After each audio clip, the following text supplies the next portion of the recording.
Assalamualaikum, anda sedang menonton Sekilas Fakta 13 Februari 2023 bersama saya, Pia Nadia.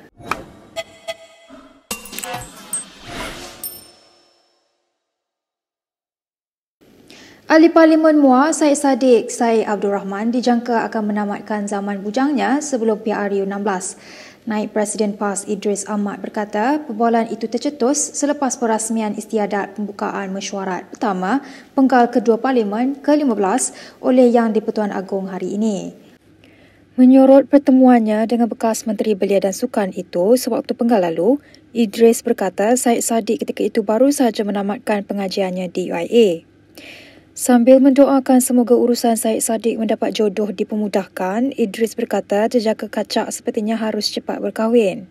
Dalam pada itu, Idris memuji pekerti Syed Saddiq kerana sentiasa hormat terhadap orang yang berusia. Idris berkata apabila dia dihormati oleh orang, maka akan dipulangkan rasa hormat dengan lebih lagi kepada orang itu. Walaupun perbezaan parti, bangsa dan agama, ia bukan halangan untuknya bermesra dengan sesiapa, tambah Idris lagi. Sewaktu memenangi kerusi Parlimen Muar pada PRU 14, Syed Saddiq merupakan ahli kabinet yang termuda dalam sejarah politik Malaysia. Syed Saddiq kini berusia 31 tahun, dia mempertahankan kerusi Muar pada PRU 15 yang lalu.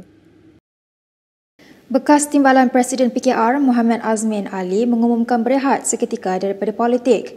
Menulis di Twitter, Azmin menegaskan keputusan itu dibuat kerana mahu merancang kembali kariernya sebagai ahli politik. Bagaimanapun, tambah Azmin, keazamannya untuk terus berkhidmat kepada negara dan rakyat tidak akan terhenti.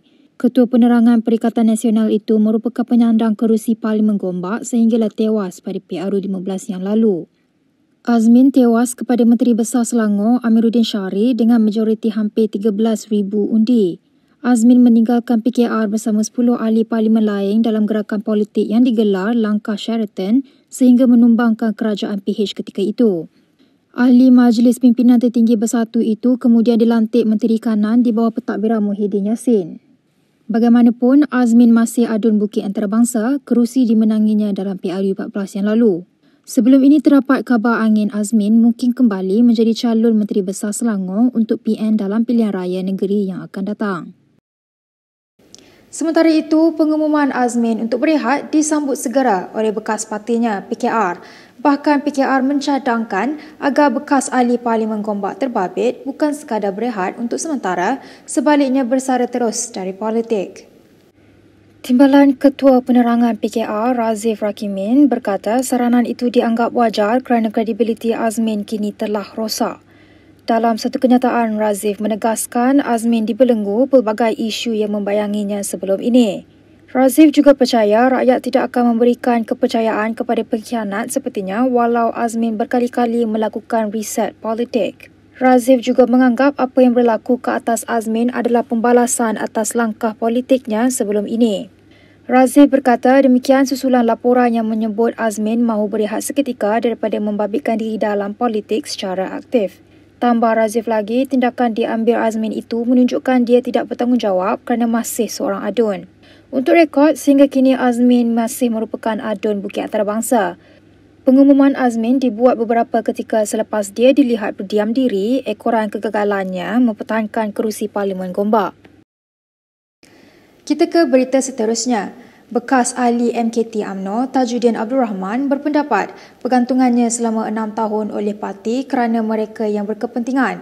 Sambil mengakui mempunyai kesilapan, Tajuddin berkata telah memohon maaf dan mahu terus kekal bersama UMNO. Memetik portal Utusan Malaysia, Tajuddin menegaskan tidak akan meninggalkan UMNO yang sudah banyak berjasa kepadanya. Dalam wawancara itu, Tajuddin menjelaskan bahawa terdapat pemimpin UMNO yang digantung maupun dipecat mengajaknya bersama untuk mengatur strategi lain. Bagaimanapun, bekas ahli Parlimen Pasir Salah itu berkata akan terus kekal bersama dengan UMNO. Tambah Tajuddin lagi, dia akan lawan supaya keputusan pergantungannya ditarik dan dapat menjadi ahli aktif. Surat penolakan keputusan pergantungannya yang dibuat MKT UMNO pada 12 Januari lalu sudah pun dihantar dan jelas Tajuddin keputusan itu tidak mengikut peraturan, ada kecacatan dan melanggar peraturan. Ditanya jika ada memohon maaf kepada Presiden UMNO Ahmad Zahid Hamidi mengenai kesilapannya itu, Tajuddin menjelaskan telah berbuat demikian di bagan Datuk. Tajudin mendakwa Zahid terpengaruh dan mendengar orang yang suka mencucuknya yang mempunyai kepentingan diri. Presiden PAS Abdul Hadi Awang mendakwa konsep Malaysia Madani yang diperkenalkan oleh kerajaan hari ini adalah percubaan menipu rakyat. Malah Hadi mendakwa ia terlalu jauh daripada makna sebenar yang ditunjukkan oleh Rasulullah SAW. Dalam satu catatan di Facebook, Hadi berkata penubuhan kerajaan yang diterajui oleh Anwar Ibrahim mempunyai kelemahan ketara, terutama dalam kalangan pemimpin yang didominasi oleh wakil rakyat bukan Islam. Ahli Parlimen Marang turut mendakwa kerajaan campuran hari ini bercampur aduk dengan pelbagai ideologi seperti liberal, puak ekstrim dan oportunis. Tambah Hadi, ia turut disertai kalangan yang dipertikai integriti seperti bekas panduan, kluster mahkamah, kronisma dan nepotisme yang menjadi genjala kerajaan. Menurut Hadi lagi, Anwar hanya melantik kepimpinan negara daripada kalangan mereka yang menang tipis dalam PRU 15 yang lalu dengan sokongan bukan Islam dan bukannya dari masyarakat Islam yang mendominasi penduduk negara. Malah, dakwanya, ketirisan dalam kerajaan hari ini semakin ketara susulan pelbagai pendedahan membabitkan salah laku. Yang di-Pertuan Agong berharap Anwar Ibrahim merupakan Perdana Menteri yang terakhir sebelum baginda mengakhiri tempoh berkhidmat. Berucap di istiadat pembukaan mesyuarat pertama penggal kedua Parlimen ke-15 hari ini, Al-Sultan Abdullah Sultan Ahmad sempat menyorot kemelut politik yang berlaku sepanjang pemerintahannya. Terpahat dalam sejarah negara bahawa beta adalah merupakan satu-satunya yang di-Pertuan Agong yang telah diberi keafiatan untuk memerintah negara dengan 4 orang Perdana Menteri.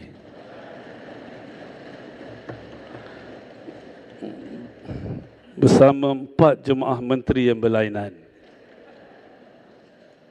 Untuk rekod, negara menyaksikan pertukaran 3 Perdana Menteri dalam satu penggal selepas kemenangan PH pada PRU ke-14.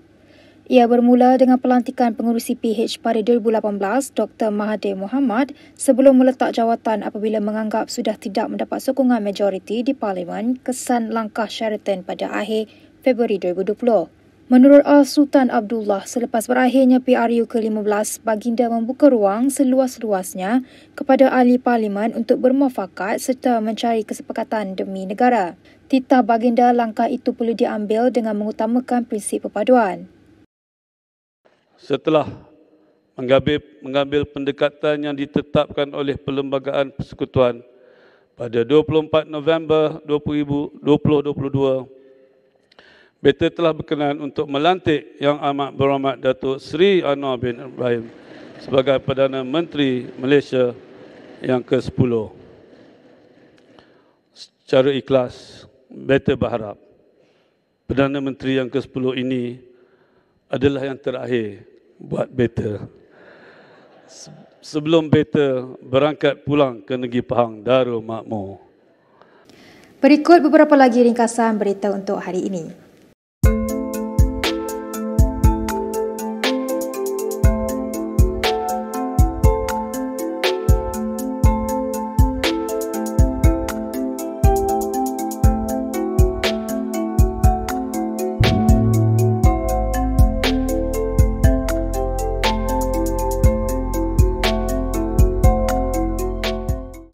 Sekian sahaja daripada saya, Pia Nadia, untuk Sekilas Fakta.